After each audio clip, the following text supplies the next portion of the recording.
Welcome to another in a series of short videos, short interviews I'm having with women from across the whole of the construction industry in the UK.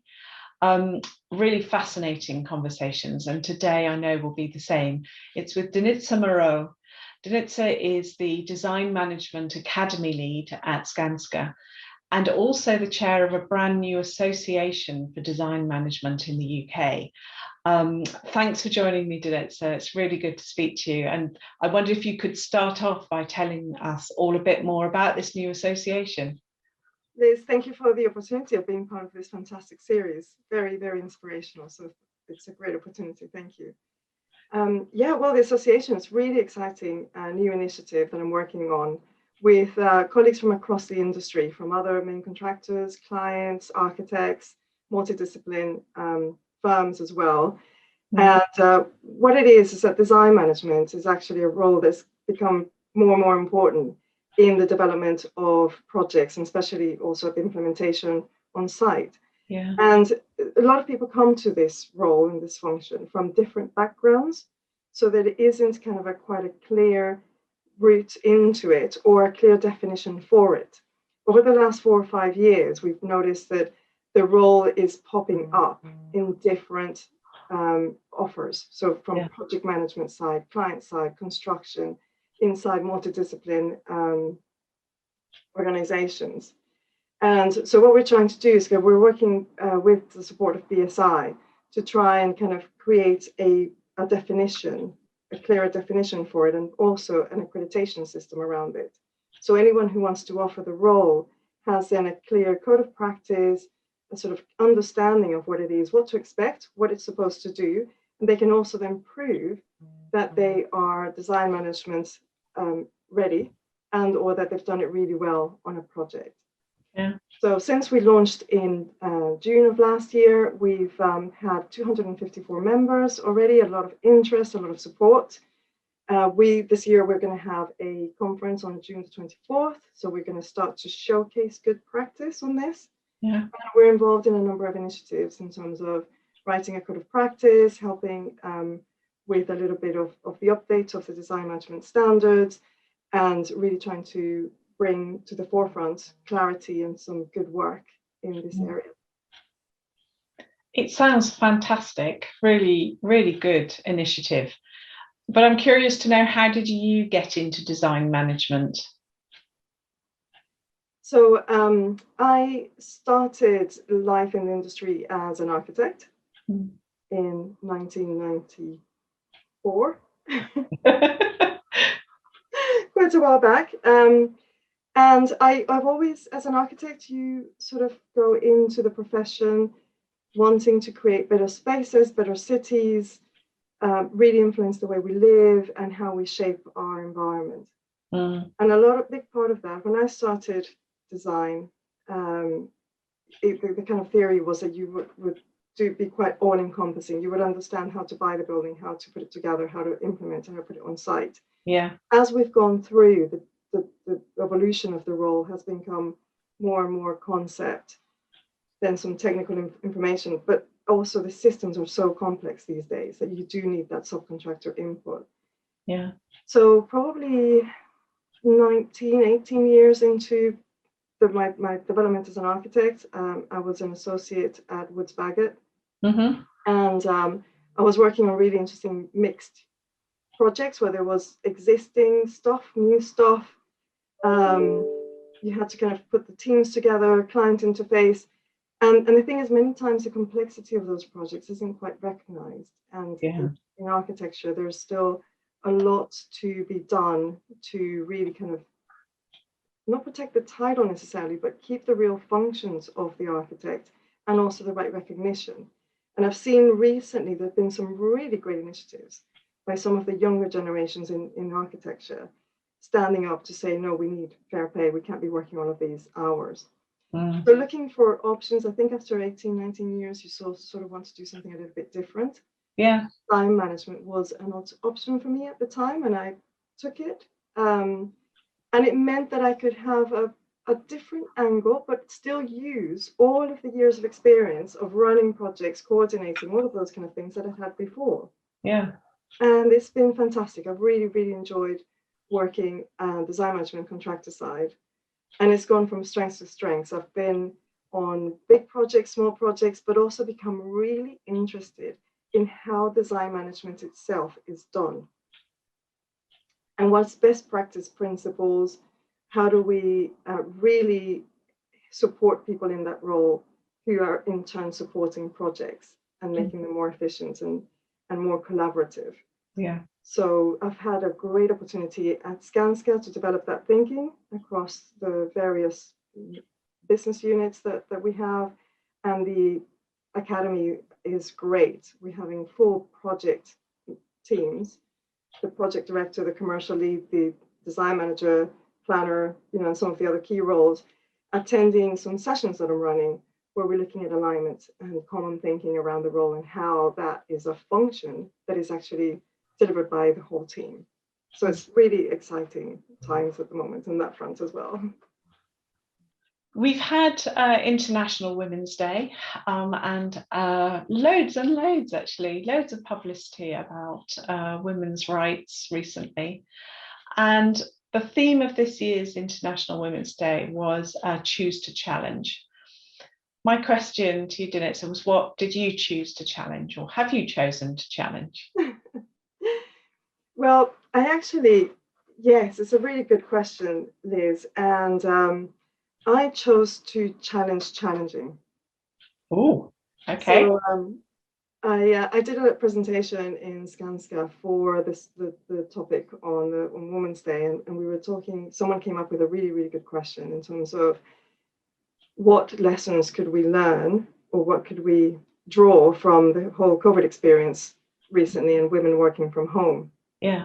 And what could be done to support women more in these trying times. And that's where actually I think what I've seen through interacting with, well, you can imagine with the association, but also at work, I'm kind of dealing with a lot of people that I know and don't know across the industry. And what I found that is actually really good, instead of just challenging, is maybe celebrating and supporting more the men who stepped up to the task and the challenge of having the kids at home, having all of the domestic tasks, because men and women engage with domestic tasks. They also have laundry, they also have cooking, they also have kids, they also have gardening and all of those things. Yeah. And it's really difficult to be forced into that environment 24/7 when you're not used to it, when you're used to going to work and having a teacher or having, maybe the partner or other community members around you, support members, to look after all that. Now you're kind of locked in all of this. And instead of challenging the men who didn't engage and raise to sharing all of that with their partners and enabling them to work as well, I would actually like to celebrate the ones who did and the ones who have. And that, I think, is a really important step, because we've spent many, many years challenging what's not working. And I feel it's also really important to encourage what is. And this is also kind of coming back from not only in the COVID, but there was a really excellent presentation in a women's group at RICS a couple of years back, where one of the points that was raised is that more equal parenting was really important to women being able to take more leadership roles and higher roles at higher levels.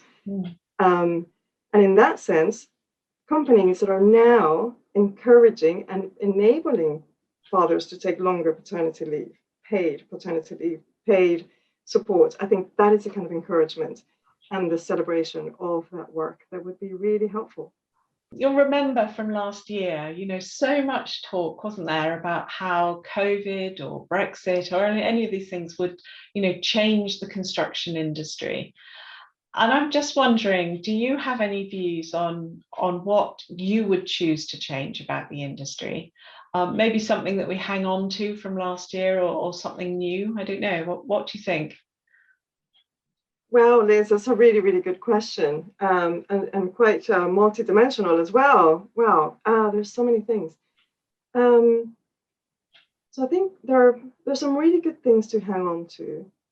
And one is that because we've been forced to work in this way for such a long time, and probably the financial outcomes and the productivity that we've seen has adapted, but it's not completely dropped away in full, not for people who've been able to carry on working from home and all these kind of things, not certain companies, certainly in construction.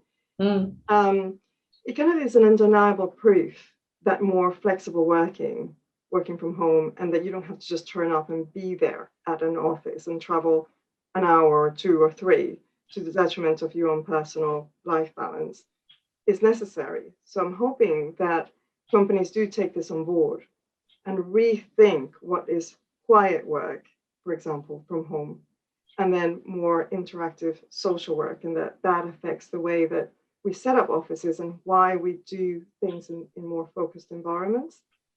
So I think that flexible working is a good thing to take away. Less travel is going to be very good for the planet, for everybody.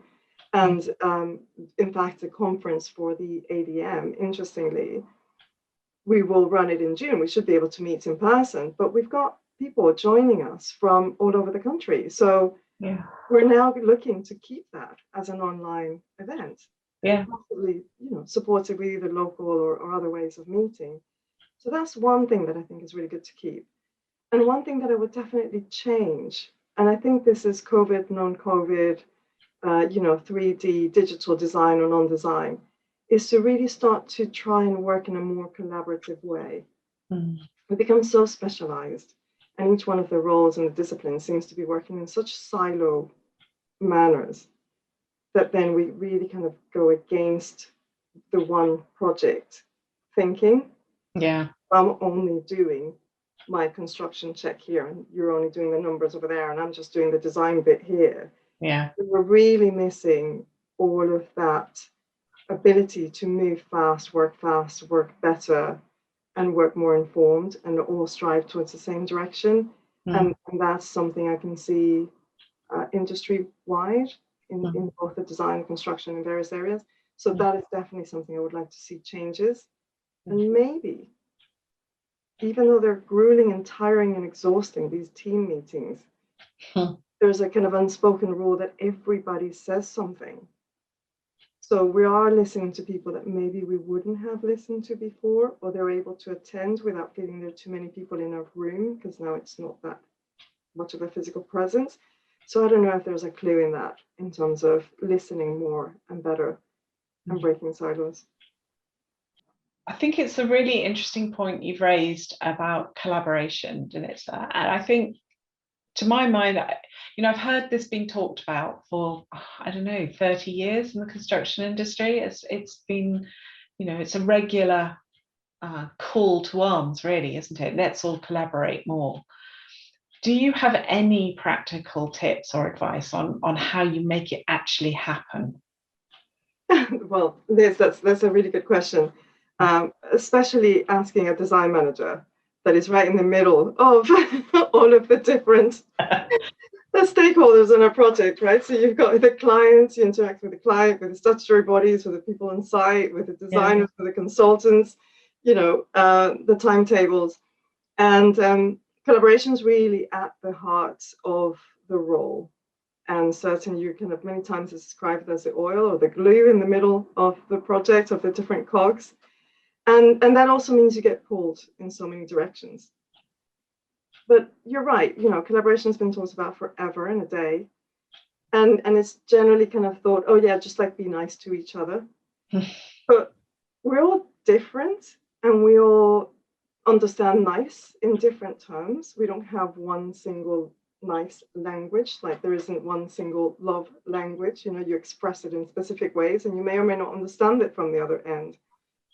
And the collaboration is, for me, the most effective tip I could probably give, is to stop thinking just on what you are good at and what you can give, and really start thinking and engaging and listening, and finding out more than it's an active listening. It's actually going out there and being proactively digging into what does the other person need? What does the other discipline need?